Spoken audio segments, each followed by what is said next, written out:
Welcome back to Vijay photography. போன எபிசோடில் நம்ம அந்த சன் ஃப்ளேர், சன் கிளேர் இதெல்லாம் அந்த சூரிய வெளிச்சம் எப்படி ஒரு ஃபோட்டோவில் ஃபேக்காக ஆட் பண்ணுறது அப்படிங்கிறத பார்த்தோம் இல்லைங்களா.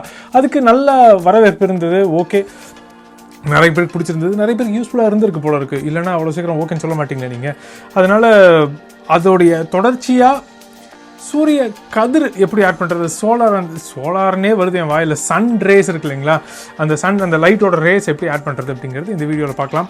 ஸோ இந்த வீடியோ வந்து உங்களுக்கு இந்த டெக்னிக்கலாக ஏற்கனவே தெரிஞ்சிருந்திருக்கலாம், இல்லை இங்கே வேறு எங்கேயோ பார்த்த மாதிரி கூட இருக்கலாம். நீங்கள் என்ன, நானும் இன்னொரு இடத்துலேருந்து கற்றுக்கிட்டது தான் உங்ககிட்ட சொல்கிறேன். அதில் இருக்கலையே, அதனால இப்படி தெரியுது. அதுக்குள்ளே போவோம். நம்ம இப்போ இந்த கிரேடியன்ட் டைப்பில் வந்து சாலிட்னு இருக்கு இல்லைங்களா, அது வந்து நாய்ஸ் அப்படின்னு சொல்லிட்டு மாற்றிக்கலாம்.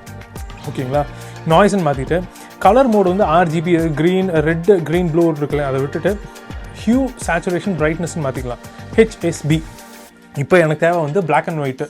இந்த கோடுகள் பிளாக் அண்ட் ஒயிட் அப்படின்னாக்கா கலர் இல்லாதது, அதாவது சேச்சுரேஷன் இல்லாதது தான் பிளாக் அண்ட் ஒயிட்டு. ஸோ என்ன பண்ணுறேன், நான் எஸ்ங்கிற ஸ்லைடரை வந்து ஃபுல்லாக குறைச்சிட்றேன். ஸோ இந்த மாதிரி எனக்கு கோடு கூட வரும். எனக்கு இது வந்து நீங்கள் ரேண்டமைஸ் பண்ணிக்கலாம். இது இந்த ரேண்டமைஸ் அப்படின்னு செலக்ட் பண்ணிங்கன்னா அதுவே ஒவ்வொரு விதமான பேட்டர்ன் உங்களுக்கு கொடுத்துக்கிட்டே இருக்கும். அது வந்து என்ன அப்படிங்கிறது கொஞ்சம் நேரத்தில் பார்ப்போம் நம்ம எதுக்கு அப்படிங்கிறதையும். இப்போதைக்கு நான் ஓகே கொடுத்துட்றேன். அடுத்தது கிரேடியன்ட் ஃபில். இந்த சின்ன டயலாக் பாக்ஸ் இருக்குங்க, ஓகேங்களா. அந்த டயலாக் பாக்ஸில் ஸ்டைலில் வந்து லீனியர்னு இருக்கு இல்லைங்களா, அது போயிட்டு ஆங்கிள் அப்படின்னு சொல்லிட்டு மாற்றிக்கோங்க. இப்போவே உங்களுக்கு ஓரளவுக்கு புரிய வந்திருக்கும்னு நினைக்கிறேன் ஏன் சொல்கிறோம் அப்படின்னு சொல்லிட்டு. இந்த ஆங்கிளை வந்து நம்ம ஃபோட்டோவில் எந்த இடத்துல சூரிய ஒளிச்சம் இருக்கோ அந்த இடம் வந்து இந்த கிரேடியண்ட்டோட சென்டராக வச்சுக்கோங்க. இந்த இடத்துல எங்கே தான் நம்ம சூரிய வெளிச்சம் இருக்குது. ஸோ அந்த இடத்த வந்து நம்ம கிரேடியண்ட்டாக வச்சு சென்டரில் வச்சுக்கிறோம். அப்படி இல்லைன்னா சூரியன் மேலேயே வைக்கணும்னு அவசியம் கிடையாது, கொஞ்சம் தள்ளியும் கூட வச்சுக்கிறது பெட்டர். ஏன்னா சூரியன் வந்து ரொம்ப தூரத்தில் இருக்கிற ஒரு விஷயம். அதனால் அதுலேருந்து அப்படி லைட்டு ஸ்ப்ரெட் ஆகிறதுலாம் நம்ம பார்க்க முடியாது. ரொம்ப சென்டரில் இல்லை அப்படிங்கிற மாதிரி இருந்தால் சைட்லேருந்து பார்க்கும்போது எல்லாமே பேரலாக தான் தெரியும் நமக்கு.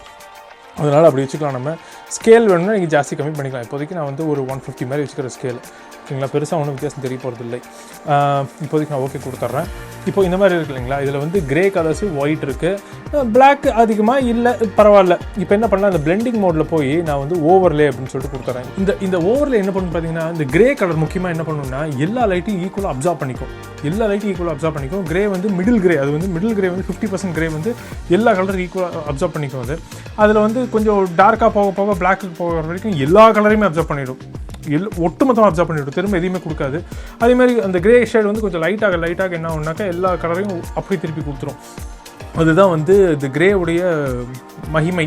அதனால் என்ன பண்ணால், அந்த ஓவர்லே என்ன பண்ணும் அப்படின்னாக்கா, நீ எந்த லேயருக்கு மேலே அந்த கிரே இருக்கோ அந்த லேயர்லேருந்து அந்த கிரே வந்து அந்த லேயரோடு சேர்த்து அடிச்சிடும். அதனால் என்ன ஆகுன்னா உங்களுக்கு சுத்தமாக அந்த கிரே தெரியாது. உங்களுக்கு இப்போ பார்த்தீங்கன்னா உங்களுக்கு சுத்தமாக கிரே கலர் தெரில, ஒயிட் கலர்ஸ் மட்டும்தான் வெளியில் தெரியுது, ஓகேங்களா. இப்போது இது ஒரு ஃபஸ்ட் ஆப்ஷன் வச்சுக்குவோம். இப்போ நெக்ஸ்ட்டு திரும்ப அதே மாதிரி அட்ஜஸ்ட்மெண்ட் லேயர்ஸுக்கு போவோம், லெவல்ஸுக்கு போய்ட்டு உங்களுக்கு வேணுங்கிற அளவுக்கு நீங்கள் இந்த வெளிச்சத்தோடைய இன்டென்சிட்டியை நீங்கள் ஜாஸ்தி கம்மி பண்ணிக்கலாம். ஸோ கொஞ்சம் ஜாஸ்தி கம்மி நம்ம பண்ணி வச்சுக்கலாம். இதுக்கு எவ்வளோ தேவையோ அவ்வளோ முதல் ஜாஸ்தி கம்மி பண்ணிக்கலாம்.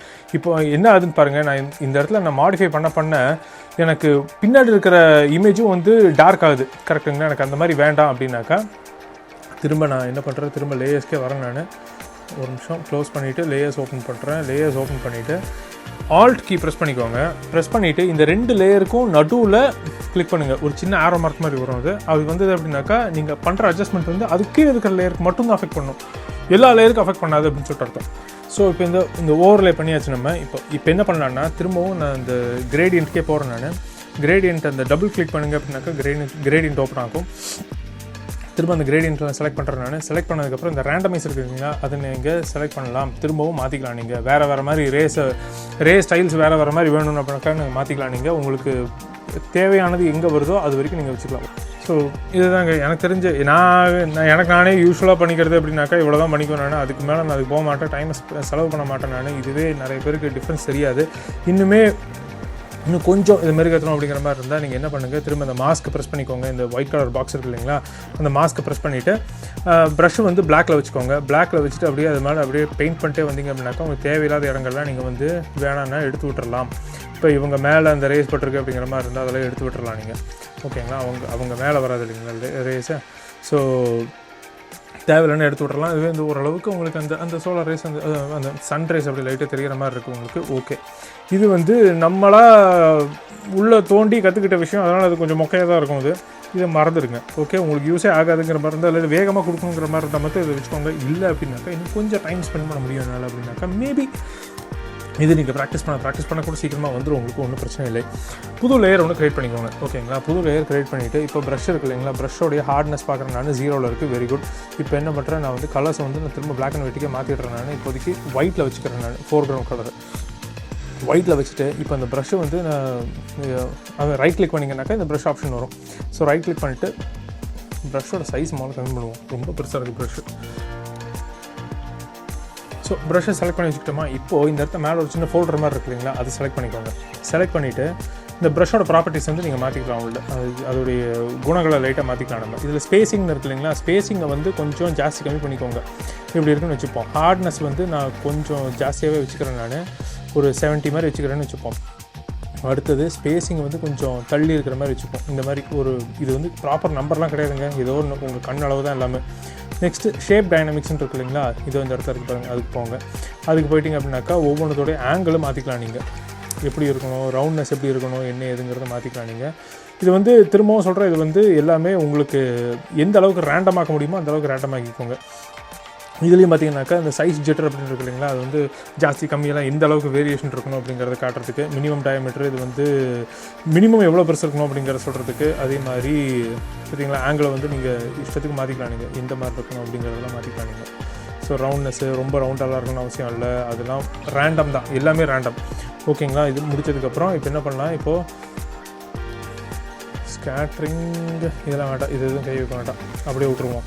இப்போது என்ன பண்ணுறேன், நான் திரும்பவும் வந்து அந்த ஒயிட் கலர் இருக்குங்களா, அங்கே போய் அப்படியே இந்த பிக்சர் மேலே அப்படியே வரைகிறேன். நான் வேறு சைஸில் வேறு ஷேப்பில் வருது, ரொம்ப பெருசாக இருக்குது. ஆக்சுவலி கொஞ்சம் சின்னது பண்ணிக்கிறேன். சும்மா அப்படியே அந்த புள்ளியாக அந்த அலாவுதீன் விளக்க தேய்ச்சா எப்படி வருமோ அந்த மாதிரி லைட்டாக அப்படி வரைஞ்சி விட்டுட்டு அதோடு விட்டுருங்க. இப்போது இந்த லேயர் செலக்ட் பண்ணியிருக்கோம் இல்லைங்களா, இந்த லேயரை வச்சுக்கிட்டு நான் என்ன பண்ணுறேன், ஃபில்ட்ரு போகிறேன். ஃபில்ட்ரு மெனு போங்க, அதில் போயிட்டு பிளர்ன்னு இருக்கு இல்லைங்களா, அதில் போய் ரேடியல் பிளர் அப்படின்னு சொல்லிட்டு போங்க. ஓகே, இந்த ரேடியல் பிளர் என்ன பண்ணணும்னா ஒன்று அப்படி சுற்றி விடும், அப்படி இல்லாட்டி இது ஜூம் பண்ணி அப்படி தெரிச்சு விட்ட மாதிரி பண்ணி விடும். நமக்கு ஜூம் தான் தேவை. இப்போதைக்கு டக்குன்னு செக் பண்ணுறதுக்கு டிராஃப்ட்டுங்கிற குவாலிட்டியில் வச்சுக்கிறேன் நான். ப்ளஸ் சென்டர்லேருந்து அப்படி தெரிக்கிற மாதிரி இருக்கணுமா, இல்லை சைட்லேருந்து தெரிக்கிற மாதிரி இருக்கணுமா, நமக்கு இப்போது சூரியன் ஓரத்தில் தான் இருக்குது, அதனால் சைட்லேருந்து தெரிக்கிற மாதிரி நான் அந்த சென்டரை பிடிச்சி நேராக நம்மளுடைய ரைட் சைட் கார்னருக்கு எடுத்துகிட்டு போய்ட்றேன் மேலே. இப்போது ஓகே கொடுத்துட்றேன், என்ன அதுன்னு பார்ப்போம்.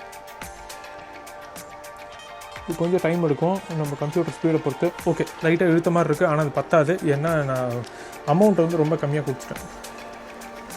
ரேடியல் பிளர் அதுக்கு போயிட்டேன், திரும்ப அங்கேயே தான் இருக்குது. அமௌண்ட் வந்து நான் ஒரு 70 இல்லை 100 கொடுக்குறேன். எனக்கு ஒன்றும் தப்பு இல்லை, எப்படி இருந்தாலும் இழுத்து விட்டு தான் ஆகணும். ஸோ 100 கொடுத்துருவோம்.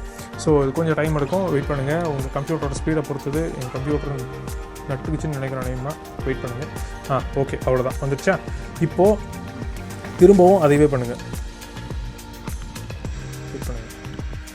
இப்போது திரும்பவும் அதே பண்ணுங்கள்.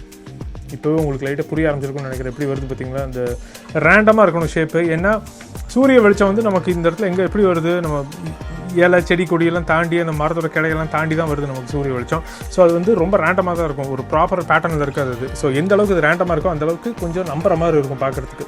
ஸோ ரேடியல் பிளர் இன்னுமே பண்ணுறேன் நான், எந்த அளவுக்கு இழுக்க முடியுமோ இழுக்கிறதுக்கு முயற்சி பண்ணுறேன். இன்னும் ஓகே, இது ஓரளவுக்கு ஓகேவாக இருக்குங்களா. இப்போது என்ன பண்ணுறேன், இந்த லேயரை க்ளோஸ் பண்ணிட்டு நேராக எடிட் மெனுவுக்கு போங்க. எடிட் மெனுவை போய்ட்டு ட்ரான்ஸ்ஃபார்ம் போவோம். ட்ரான்ஸ்ஃபார்ம் போய்ட்டு பெர்ஸ்பெக்டிவ் அப்படின்ட்டு இருக்குது பார்த்தீங்களா, பெர்ஸ்பெக்டிவ்க்கு போவோம். இதை விட கொஞ்சம் முதல்ல சின்னது பண்ணிக்கிறேன் நான். அதை பெர்ஸ்பெக்டிவ்க்கு போய்ட்டு உங்களுக்கு எந்த ஷேப்பில் வேணுமோ அந்த ஷேப்பில் நீங்கள் இதை அட்ஜஸ்ட் பண்ணிக்கலாம். வேண்டாம், இது தப்பு, சாரி. இடத்துல வச்சுட்டு அது கம்ப்யூட்டர் கொஞ்சம் ஸ்லோ கம்ப்யூட்டர், இது தாங்க மாட்டேங்குது.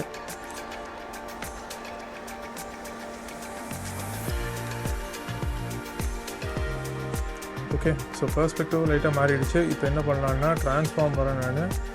ட்ரான்ஸ்ஃபார்ம் போயிட்டு ஸ்கேல் வேணால் ஸ்கேல் மாற்றிக்கலாம். என்ன ஷர்ட்டில் வேறு மாதிரி இருக்குன்னு பார்க்குறீங்களா, குரலில் வேறு மாதிரி இருக்குன்னு பார்க்குறீங்களா? அன்றைக்கி என்ன நடந்ததுன்னா,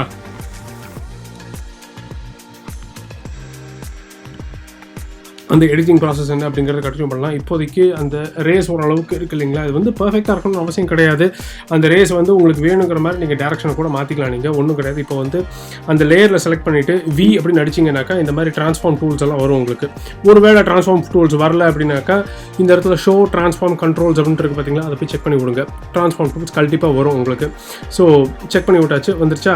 இப்போது அந்த ஏதாவது ஒரு எட்ஜில் போய் அப்படி கிளிக் பண்ணிங்க அப்படின்னாக்கா ரொட்டேட் பண்ணுறதுக்கு காட்டும் உங்களுக்கு வேணுங்கிற டேரக்ஷனில் அதை ரொட்டேட் பண்ணி வச்சுக்கலாம். நீங்கள் உங்களுக்கு அந்த சாட்டிஸ்ஃபேக்டரியாக இல்லை அப்படின்னாக்கா, உங்களுக்கு திருப்திகரமாக இல்லை அப்படிங்கிற பட்சத்தில் உங்களுக்கு வேணுங்கிற மாதிரி நீங்கள் அதை ஜாஸ்தி கம்மி பண்ணிக்கலாம், இல்லாட்டி சுற்றிக்கலாம், ஒன்றும் பிரச்சனை இல்லை. ஓகே, இப்போதைக்கு நான் சும்மா என்ட்ரு அடிச்சு வைக்கிறேன், ரொம்ப பர்ஃபெக்டாக பண்ணிகிட்டு இருக்க வேண்டாம். இப்போது ட்ரான்ஸ்ஃபார்ம் ஓகே, ட்ரான்ஸ்ஃபார்ம் ஆகிடுச்சு. ஓகே, இப்போ வந்து சூரிய ஒளி இருக்குது, சூரிய ஒளியிலேருந்து வர்ற கதிர்களும் இருக்குது, அவங்க மேலே படுற மாதிரி நீட்டாக அப்படி அழகாக செட் பண்ணி வச்சுட்டோம் நம்ம. இப்போ என்ன பண்ணலான்னா இன்னும் கொஞ்சம் இதை மெருகேற்றலாம் அப்படின்னாக்கா இந்த இடத்துல அந்த ஒரு நிமிஷம், இதை வந்து நான் பேரை மாற்றிக்கிறேன் இந்த லேயருக்கு, அதாவது ரேஸ் அப்படின்னு சொல்லிட்டு பேரை மாற்றிக்கிறேன். ஓகேங்களா, இந்த ரேஸ் லேயர் இருக்கு இல்லைங்களா, அந்த லேயரில் போய் இந்த பட்டனை ப்ரெஸ் பண்ணுங்கள், மாஸ்க் பட்டன் அது. ஓகேங்களா, அதுக்கு வந்து ஒரு மாஸ்க் ஆட் பண்ணுவோம் நம்ம. மாஸ்க் ஆட் பண்ணிவிட்டு நீங்கள் என்ன பண்ணலான்னா பி பட்டன் ப்ரெஸ் பண்ணுங்கள். பி அப்படின்னாக்கா ப்ரஷ் டூலில் பிளாக் கலர் இருக்கிற மாதிரி பார்த்துக்கோங்க. அதுக்கப்புறம் நீங்கள் அப்படியே வேண்டாங்கிற இடத்துலலாம் அப்படியே லைட்டாக அப்படியே டச் பண்ணிட்டே வந்தீங்கன்னா போதும், அப்படியே அழிஞ்சிக்கிட்டே வரும் உங்களுக்கு. ஓகேங்களா, உங்களுக்கு வேணுங்கிற ஷேப்பு உங்களுக்கு கிடைக்காத வரைக்கும் இல்லை கிடைக்கிற வரைக்கும் நீங்கள் அழிச்சிக்கலாம். ஓகே, லைட்டாக ரொம்பலாம் பண்ண வேண்டாம், முடிஞ்ச அளவுக்கு ப்ரஷ்ஷை வேணால் பெருசாக வச்சுக்கோங்க. அந்த எட்ஜஸில் அப்படி டச் பண்ணிங்க அப்படின்னாக்கா கொஞ்சம் அப்படி ஃபைனாக இருக்கும் பார்க்குறதுக்கு, அவ்வளோதான். ஓகே, சரி, நான் ப்ரஷ்ஷை திரும்பவும் பழைய சைஸுக்கு கொண்டு வந்துடுறேன். ப்ரஷ்ஷை திரும்ப கொண்டு வரணும் அப்படின்னாக்கா அந்த ஸ்கொயர் ப்ராக்கெட் லெஃப்ட் ரைட் இருக்குல்லையே, அந்த ப்ராக்கெட்ஸை ப்ரெஸ் பண்ணிங்கனாக்கா லெஃப்ட் ப்ரெஸ் பண்ணால் கம்மியாகும், ரைட் ப்ரெஸ் பண்ணால் ஜாஸ்தி ஆகும். ஓகே, இப்போ அந்த வேலையும் முடிஞ்சது. இப்போ என்ன பண்ணலாம் அப்படின்னாக்கா, இது நம்ம எப்படி ஃபேக் பண்ணியிருக்கோம், கிட்டத்தட்ட அந்த சாயந்தர சூரியனோ இல்லாட்டி காத்தால சூரியன் மாதிரி தான் பண்ணியிருக்கோம். காத்தால சூரியனோட ஒளிக்கதிர் வந்து நமக்கு வெள்ளை நிறத்தில் இருக்காது, அது வந்து கொஞ்சம் ஆரஞ்சு கலரில் இருக்குமா. அது வந்து ஆரஞ்சு கலரில் மாற்றுறதுக்கு என்ன பண்ணலாம் அப்படிங்கிறத பார்க்குறேன். இதுக்கு நான் 2-3 விதம் நான் ட்ரை பண்ணி பார்த்தேன். ஹியூ சேச்சுரேஷன் லேயர்லாம் செட் பண்ணி பார்த்தேன், ஒழுங்காக வரல. ஏன்னு சத்தியமாக எனக்கு தெரியல, அந்தளவுக்கு பெரிய ஃபோட்டோஷாப்பு எக்ஸ்பர்ட் நான் கிடையாது. ஆனால் எப்படி அதை ஒர்க் அரவுண்ட் பண்ணுறது அப்படிங்கிறது உனக்கு தெரிஞ்சு வச்சுக்கிட்டேன் நான். ஒன்றும் இல்லை, போய் ஒரு சாலிட் கலர் ஓப்பன் பண்ணுங்க, ஒரு அட்ஜஸ்ட்மெண்ட் லேயர் சாலிட் கலர் ஒன்று எடுத்துக்கோங்க. இதுலேயே அந்த கலர் பிக்கர் டூல் ஒன்று வரும், அதில் போய் இந்த சூரிய ஒளியில் எந்த கலர் உங்களுக்கு வேணுங்கிற சூஸ் பண்ணிக்கோங்க. ஒரு ஆரஞ்சு கலராக, ஓகே ஆரஞ்சு கலர் அப்படி சூஸ் பண்ணி வச்சுக்கிட்டீங்க அப்படின்னாக்கா ஆரஞ்சு கலர் மட்டும் அப்படி சூஸ் பண்ணி வச்சுக்கோங்க. ஆரஞ்சுலாம் ரொம்ப ஆரஞ்சு வேண்டாம், கொஞ்சம் பிரைட் ஆரஞ்சாக இருக்கட்டும். அந்த எல்லோக்கும் ஆரஞ்சுக்கும் நடுவில் ஒரு இடம் இருக்கும், அது சூஸ் பண்ணி வச்சுக்கோங்க. அதெல்லாம் கண்ணளவு தான் பார்த்தா தெரியும் உங்களுக்கு, ஒவ்வொரு ஃபோட்டோக்கும் அது மாறும். ஓகேங்களா, அதை செஞ்சு வச்சுக்கோங்க. பை டிஃபால்ட் ஆக்சுவலி இது இப்படி இருக்காது, இப்படி வந்துடும் உங்களுக்கு லேயர். ஓகேங்களா, இப்படி என்ன வெறும் ஆரஞ்சு கலர் இருக்குது அப்படின்னு இருக்கும் உங்களுக்கு. ரேஸ் லேயர் மேலே இருக்குது, ரேஸ் கலர்னு வச்சுக்கிறேன் நான். ஓகேங்களா, அந்த லேயர் பேர் வந்து ரேஸ் கலர் அப்படின்னு வச்சுக்கிறேன் நான். இப்போது ஆல்ட் கீ ப்ரெஸ் பண்ணிவிட்டு இந்த ரேஸ் கலருக்கும் ரேஸ் லேயருக்கும் நடுவில் அப்படி வச்சிங்கனாக்கா ஒரு சின்ன அம்புக்குறி மாதிரி வரும், அப்படி கீழே காமிச்ச மாதிரி. ஓகே, அதை மட்டும் செலக்ட் பண்ணிட்டீங்க அப்படின்னாக்கா அந்த ரேஸ் லேயர் மட்டும்தான் உங்களுக்கு அஃபெக்ட் ஆகும். ஸோ அந்த ஆரஞ்சு கலர் வந்து அப்படியே அந்த ரேஸ் மேலே மட்டும் படிஞ்சிருக்கு. இப்போ அதை ஆஃப் பண்ணி விட்டேன் அப்படின்னாக்கா ரேஸ் எல்லாம் திரும்ப வெள்ளை நேரத்தில் மாறிடும். அதை நான் திரும்ப ஆன் பண்ணி விட்டேன் அப்படின்னாக்கா ரேஸ் எல்லாம் வந்து ஆரஞ்சு கலரில் மாறிடும். இது வந்து எனக்கு தெரிஞ்ச மெத்தடுங்க. நான் வந்து எந்த ஃபோட்டோக்கும் இந்த அளவுக்கு உட்காந்து நான் வேலை பார்த்தது கிடையாது. முடிஞ்ச அளவுக்கு நான் நேச்சுரலாகவே அந்த கலர்ஸ் எப்படியாவது முடிஞ்ச அளவுக்கு நேச்சுரலாகவே அந்த சன்ஃப்ளவர் எப்படியாவது கொண்டு வரதுக்கு தான் பார்ப்பேன் நான். ஆனால் எல்லா நேரங்கள்லையும் நமக்கு அது வாய்க்காது. ரொம்ப கம்மியான ஷூட்ஸில் மட்டும்தான் வந்து எனக்கு ஆக்சுவலி ஒரு கிளியர் ஸ்கையோ இல்லை ஒரு நல்ல ப்ராப்பரான ஒரு ஈவினிங் டைமில் எனக்கு கிடச்சிருக்குது. அந்த மாதிரி நேரங்களில் யூஸ் பண்ணிக்க வேண்டியதான் நம்ம. ஓகேங்களா, அந்த மாதிரி நேரங்களில் நம்ம நேச்சுரலாகவே கிடைக்கும். நேச்சுரலாக கிடைக்கிறது என்றைக்குமே சூப்பராக தான் இருக்கும். அது வந்து அது ரொம்ப ஆர்கானிக்காக இருக்கும் நேச்சுரலாக கிடைக்கிறது. பட் அந்த மாதிரி கிடைக்காத சுச்சுவேஷன்ஸில் இந்த மாதிரி ஒரு ஒர்க் அரவுண்ட் நீங்கள் பண்ணி வச்சுக்கலாம். உங்களோட நான் அடுத்த வீடியோவில் மீட் பண்ணுறேன். அது வரைக்கும் பாய். ஏன்மா என்ன லுக்க சுத்தம் இன்னைக்கு வேலை செஞ்ச மாதிரி தானே. ஓகே, இந்த எபிசோட் இட்டுடன் முடிவடைகிறது. ஒரே மாதிரி ரிஃப்ளெக்ட் பண்ணும். ரிஃப்ளெக்ட் இல்லை, என்ன அப்சார்ப் பண்ணிக்குமா.